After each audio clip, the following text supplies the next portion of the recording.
Red green online present. এটা তো শেখ রেহানার বাসা ছিল। তো বৈষম্য ছাত্র আন্দোলনের সময় এই বাড়িটা যখন ভাঙচুর হয়েছে, তারপরে এখান থেকে একটা দেওয়াল আসছিল। এই প্রাচীরটা ভাঙার পরের থেকে এখন মানুষ এখান থেকে এই যে বাসা বাড়িতে যায়। তো অনেকের আছে যে বাসা দূরে, এখান থেকে শর্টকাটে যাওয়া যাচ্ছে এই জন্য। তো প্রশাসন এখানে সব রকম কার্যকলাপ চলে। রাত হলে নিশাখোর, এই যে বিভিন্ন হিরোইনসি, তারপরে বিভিন্ন স্কুল পড়ুয়া যে ছেলে মেয়েগুলো আছে, স্কুল ফাঁকি দিয়ে তারা এই যে সব জায়গা আছে এখানে বসে গল্প করে, আড্ডা দেয়।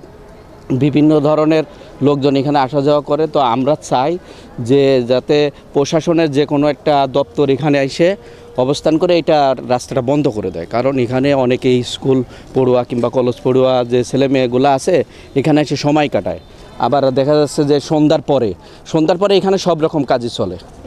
স্কুল থেকে আসার পর আমরা এনে খেলাধুলা করি। আগে তো এটা বন্ধ আছিল, এখন খোলা হয়েছে, তাই আমরা এনে খেলাধুলা করি। আমাদের অনেক মজা হয়, অনেকজন আমাদের সাথে এনে খেলাধুলা করতে হয়। আমরা অনেক খুশি যে আমরা এনে খেলাধুলা করতে পারি। আমরা আগে তো ঢুকতে পারতাম না, এখন ঢুকতে পারি, গেট নেই তো তার জন্য। আগে এখানে গেট বন্ধ ছিল, আগে তো এখানে ঢুকতে পারি না। এই গেট আন্দোলনের পরে এখানে আমরা ঢুকতে পারছি। এখানে আমরা খেলাধুলা করি, বন্ধু বান্ধব নিয়ে এসে খেলাধুলা করি। এখানে অনেক মজা করি, এখান দিয়ে ঘুরে বেড়াই, অনেক মজা করি এখান থেকে। এই হাসিনা সরকার যাওয়ার পর এখানে অনেক সিকিউরিটির কারণে আমরা আগে ঢুকতে পারি না, এই জায়গায় অনেক বাধা সৃষ্টি হয়েছিল। তো পরে এরা যে এই গেট টেট সব নিয়ে যাওয়ার পরে আমরা এনে স্বাধীনভাবে এখন খেলাধুলা করতে পারি। রাত্রে যারা নেশা করে তারা এই যে এখানে রাত্রেবেলা এসে আগুন ধরে তারা নেশা করে আর কি। না, এখানে যাতায়াত করে আর কোনো কিছুই না। আমাদের এখানেই বাড়ি। ভিতর দিয়ে আসি কারণ একটু আপনার ওই যে হয় সংক্ষিপ্ত আকারে হয়, ওই জন্য। না, আগে আসতে পারো না কেন? আগে এটা বন্ধ ছিল ওই জন্য।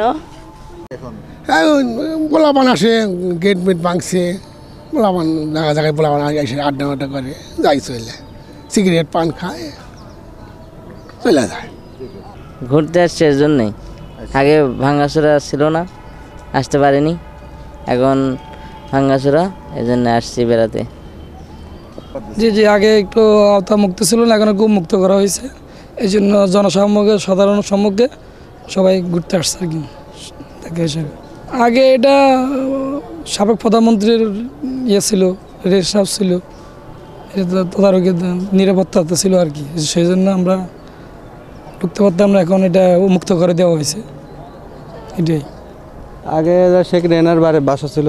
আচ্ছা, এখন জনগণ যা আশা করতেছে আর কি। এখানে রাতের বেলা কি হয়?